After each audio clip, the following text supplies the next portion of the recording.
Now, the fourth thing that the author recommends is actually looking at not just what is being taught or how it is being taught, but who is engaging with a field or a domain. So who are these students who are learning computer science, if we're thinking about it in relation to the classes you might be facilitating? Don't just focus on the content or the pedagogy. We need to think about who we are working with. We are working with individuals, and we can't just treat them as a collective or as a group, etc. And we need to not just think about like their demographics and their cultures, but also why is this important for them to understand or for them to know? Or if they are not passionate about computer science education, why?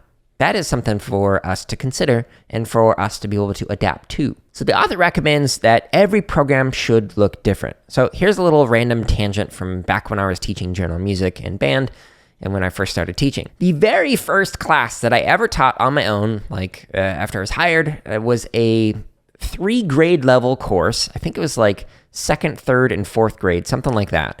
And I was supposed to teach them a song about being back into school and ready to go. Only problem is, none of the students in the class spoke any English. I was not allowed to modify the lessons, or I would get written up, which I did. And instead, I was forced by administrators to teach students how to do a song in English when they didn't understand what we were saying, and it was a split grade level across 3 different grades. So it was not developmentally appropriate for everybody. For some, it was too easy. For others, it was too hard.